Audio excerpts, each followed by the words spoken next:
So let me introduce to you Patrice Renaud now, because we have the program to respect also.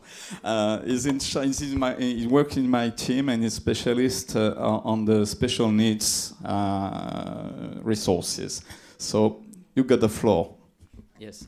Good morning. I'm very pleased to be with you this morning to introduce to you briefly the action the Ministry is taking to promote the schooling of pupils with disabilities, particularly through digital resources. My name is Patrice Renaud, and I am in charge of a national digital and disability mission at the French Ministry of National Education. The government of French Republic has made disability a top priority. The challenges have been quantitative for several years now. Now there are about 12 million pupils in France and only 305,000 disability pupils enrolled in regular classes.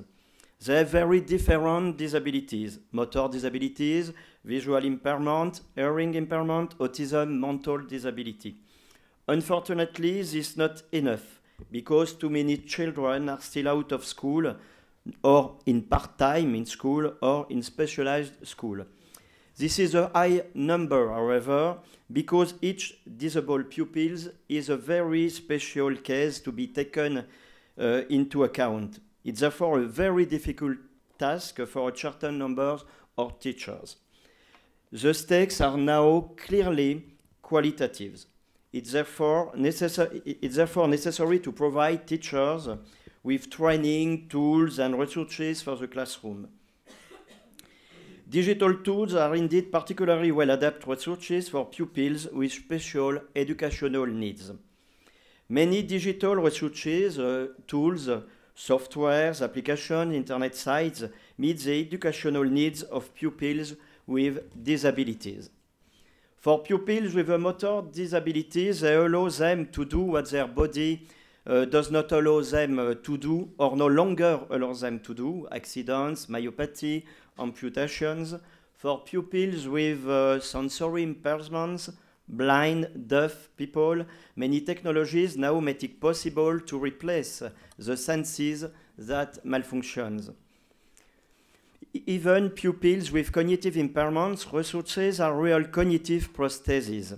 Let's quote augmentative reality or the use of agenda application on a smartphone. We'll all use prostheses on a daily basis, whether we are disabled or not. Finally, young people with autism particularly appreciated these digital technologies, which correspond well to their mode of operation: repetition of identical messages, constant intonation of the voice, and avoid direct human contacts, which is often little appreciated. But, and it's a paradox, digital resources can only be useful to pupils with disabilities if they are accessible. Their compensation tools must make it possible to use them. I think of refreshable bright displays for the blind, for example.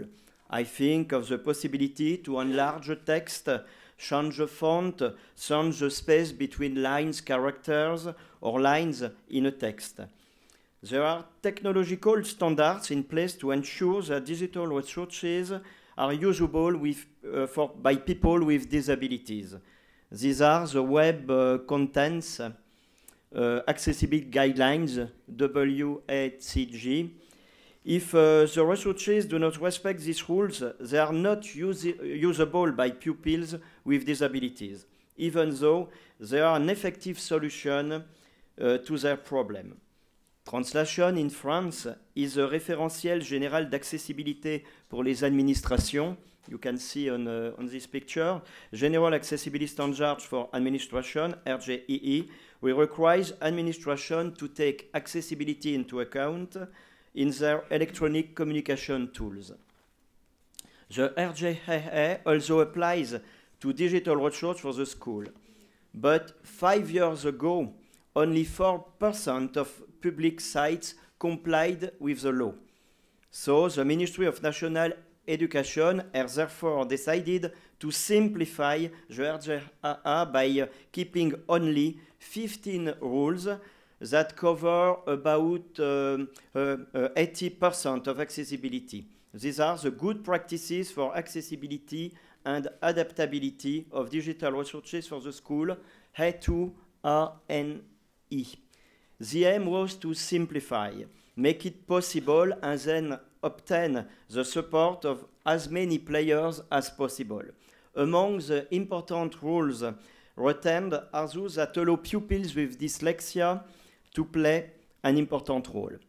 Systematically, the ministry has imposed and verified by audit the correct application of good practices to the resources it finances.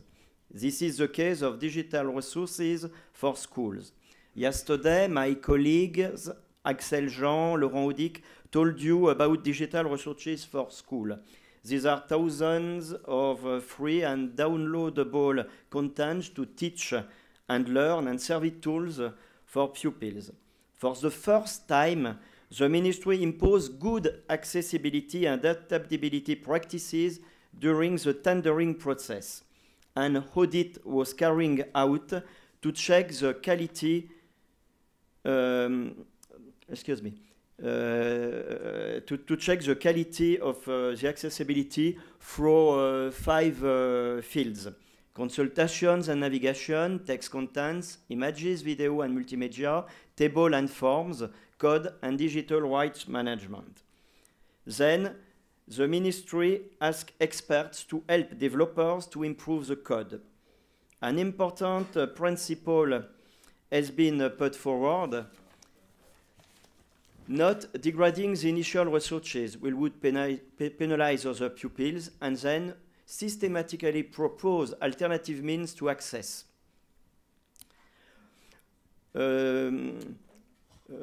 The basic accessibility features proposed for digital resources for the school, we can see the choice of the fonts, the contrast adjustments, you can see on these pictures, and the subtitling of all the videos.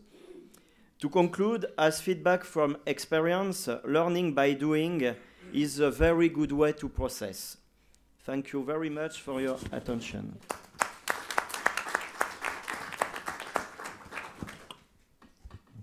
If you have, thank you very much, Patrice. Some questions?